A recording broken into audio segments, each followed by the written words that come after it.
Bonjour Louis Alliot, merci Bonjour. d'être notre invité ce matin. Tout à l'heure à votre place, il y avait le ministre de l'Intérieur qui disait qu'il faut écouter les silences quand 2 tiers des Français ne se sont pas rendus aux urnes. Alors quand vous écoutez les silences, qu'est-ce que vous entendez ?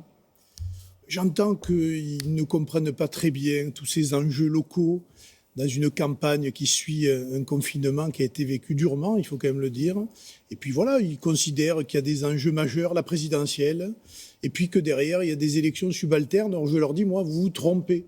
Car la démocratie, c'est aussi la démocratie locale. C'est la gestion du quotidien, la gestion des transports, de la santé, etc. Et ça, c'est localement que ça se traite, c'est pas à l'échelle de l'État.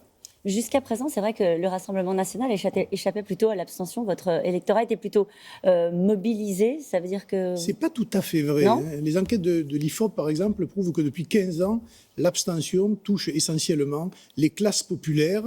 Et dans ces classes populaires, nous y avons un fort électorat. Donc c'est plutôt de ce point de vue-là qu'il faut regarder. Vous avez vu, les jeunes ne sont pas allés voter, les classes populaires ne sont pas allées voter. Il n'y a qu'un retraité sur deux, finalement, qui s'est déplacé. Et ça favorise les partis en place, les partis de gouvernement, ceux qui sont déjà aux affaires.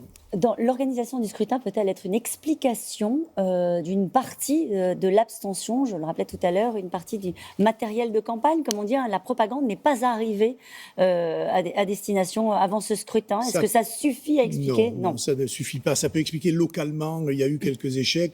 Quelquefois, les documents n'ont pas été très bien distribués, mais on voit bien que la campagne n'a pas intéressé et que les Français se sont désintéressés de ces enjeux locaux, les régionales, les départementales. Jean-Luc Mélenchon demande une commission d'enquête sur l'organisation du scrutin. Vous, non ?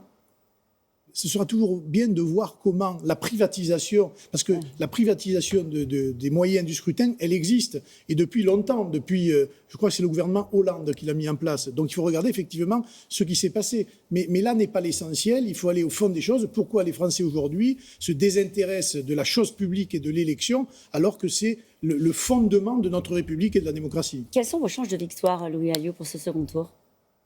Il y a évidemment Thierry Mariani en PACA, je pense. Il a suffisamment d'avance et il va créer les conditions d'un apport supplémentaire. Et puis, il peut y avoir des surprises. Cet électorat qui ne s'est pas mobilisé au premier tour, il peut aussi se mobiliser au second tour pour nous apporter des victoires qui, jusque-là, n'ont pas été prévues par les sondages. Car là aussi, on a vu la bérésina des sondages hier soir. Ça questionne aussi sur le nombre des sondages qui ont été faits pendant cette élection et les résultats. Le candidat de gauche a décidé de maintenir sa liste en région PACA. Vous dites merci ? Non, je lui dis qu'il est cohérent. On ne peut pas dire aux électeurs qu'on ne peut pas voir M. Muselier en peinture, que sa politique est mauvaise, et au deuxième tour, faire comme si on se retire pour favoriser M. Muselier. C'est ce que j'ai vécu à Perpignan. Ces fronts républicains, les Français n'en veulent plus. Et moi, je les appelle d'ailleurs... C'est fini d'ailleurs le Front républicain à vos yeux ? Mais j'espère que c'est fini, parce que ça n'a aucun sens. Ce qu'il faut, c'est se battre pour des idées, pour un programme, pour des avancées pour le quotidien de nos concitoyens, et pas pour des questions politiciennes dont les Français ne veulent plus. Et j'espère bien qu'en PACA, ça ne fonctionnera pas, évidemment. Donc dimanche prochain, il peut y avoir une région Rassemblement national, au moins, dites-vous ? Il peut y avoir une région, il peut y avoir de très bons scores ailleurs. Et puis on a oublié une élection dans tout ça, les départementales. Personne n'en a parlé, et pourtant c'est essentiel. Vous avez fait des bons scores ? Moi-même à Perpignan et dans les Pyrénées-Orientales, on est, j'allais dire, en liste pour...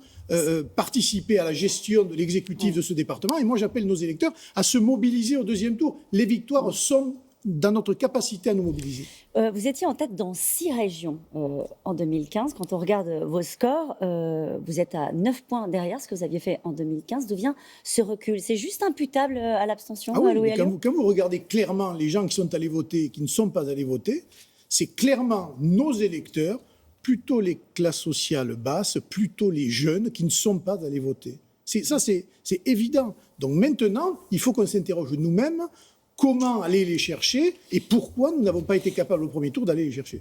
C'est un scrutin local, Louis Alliot. Est-ce qu'il faut en tirer des enseignements nationaux, y compris d'ailleurs pour le gouvernement qui essuie un revers ? L'enseignement national, c'est sur le fait que 2 Français sur 3 ne se sont pas déplacés pour aller voter. Et ça, c'est inquiétant, parce que ça fait suite à toute une série d'élections où déjà l'abstention...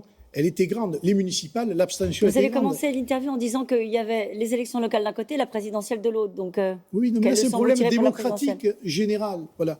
Une démocratie dont les électeurs s'abstiennent à autant de millions de voix, pose une question. Les municipales avaient déjà alerté, les législatives avaient déjà alerté au moment de l'élection d'Emmanuel Macron. Là, il faut vraiment regarder de près et je pense que la juste représentation de l'ensemble des forces politiques, notamment au Parlement, est quelque chose dont on devrait étudier plus sérieusement la réalité. La question que je vous posais, c'est est-ce qu'Emmanuel Macron doit tenir compte de ce scrutin ?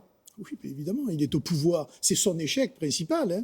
D'ailleurs, c'est son échec à lui. Son parti, la République en marche, on le voit bien, n'arrive pas à émerger. Et donc, c'est effectivement le questionnement de sa politique et de son gouvernement. C'est la revanche du système, Louis Alliot. La droite et la gauche s'en sortent pas si mal dans ce scrutin.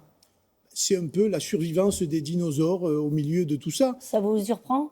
Ça me surprend, oui et non, parce que les Français se plaignent, les Français n'en veulent plus, et ils s'apprêtent à remettre à la tête des régions la même politique. Comment voulez-vous que la politique change si systématiquement vous remettez les mêmes ? C'est pas possible. Et pourtant... Vous leur faites la leçon, là, aux Français, ils ont mal voté. Ah mais moi je suis... Mais oui, mais il faut leur dire les choses. Il y a aucune raison... Depuis hier soir, c'est vrai qu'on sent que le ton des membres du Rassemblement national est assez véhément vis-à-vis des Français abstentionnistes. Mais pas véhément, mais...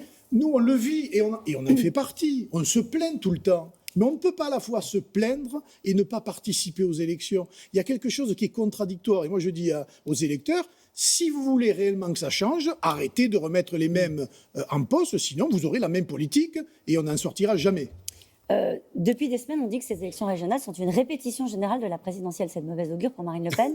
Oui, mais je ne le crois pas, figurez-vous. Ah bon ? Je crois que la présidentielle, c'est autre chose. C'est le destin de la France qui se jouera. Et moi, j'ai vu beaucoup d'électeurs qui ont préféré aller à la plage ce dimanche plutôt que d'aller voter parce qu'ils disent que la vraie bataille, c'est l'élection présidentielle. Je leur dis, là aussi, il y a un deuxième tour. Mobilisez-vous pour ce deuxième tour. Les présidentielles, c'est dans un an. On a bien le temps de débattre pour tout ça. Est-ce que vous avez vu des candidats de droite en orbite hier soir Xavier Bertrand, Valérie Pécresse, Laurent Wauquiez ?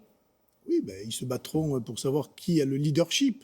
Mais tout ça ne fait pas un électorat. Et ce n'est pas parce que vous gagnez une élection régionale que demain vous serez un bon candidat à la présidentielle.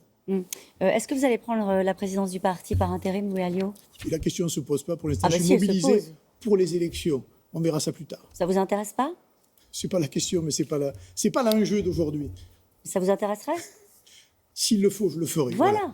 Merci beaucoup, Merci. Louis Alliot, d'avoir été mon invité ce matin. C'est à vous, Laurent.